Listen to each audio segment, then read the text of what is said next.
We certainly had a nasty round of storms coming through the valley this evening, and we've had many viewers sending us in pictures throughout the evening, and we thank you all for that. Here's a couple pictures that really caught our eye this evening out of the many.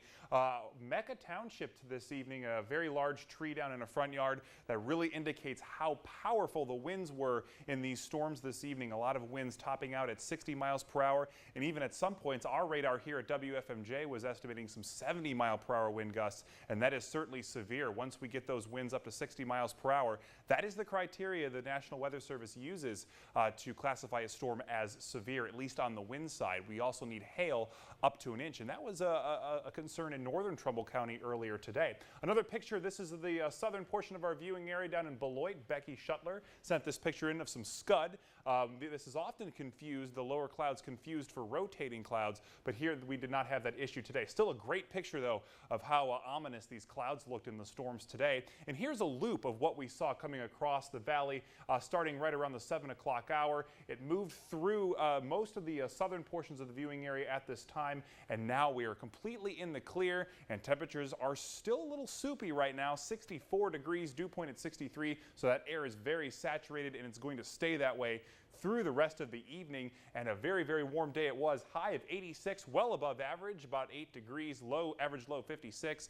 95 degrees back in 1994. We were really cooking back then, and 36 back in 1950. It seems almost like a winter day with that kind of low, but that is not what we had for this June day. Across the valley, we still have 60s in most spots. Columbiana, the warm spot at 69 right now, and we're the cool spot across Ohio and Pennsylvania, 64 here in the valley. Still 70 degrees along I-70, Dayton, Columbus, Zanesville at 69, and Pittsburgh at 68 degrees right now. And here are the storm reports scattered all across Ohio and Pennsylvania. Blue dots mean damaging winds in excess of 60 miles per hour, and the yellow dots, the gusts of wind were reported. And as we take a look locally, we had many communities affected by severe weather today. West Farmington, a large tree down on a house.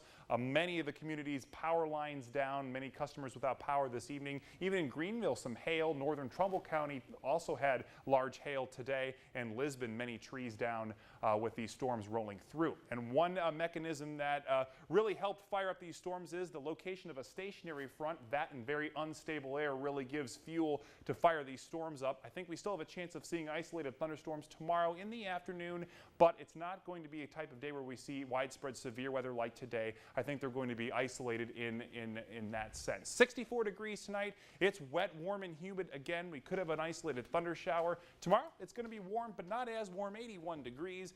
And then we stay warm and humid, except for Saturday and Sunday. But then we turn back on the mugginess and heat next week. Good old-fashioned summertime weather, just what we asked for. That's okay. right. Thanks, Mike. Up next, a bizarre case out of Houston where a veteran is fighting to prove he's alive. And a Buffalo Bills fan is found guilty for falling onto another man from the upper deck of a football stadium. Tonight, Fallon.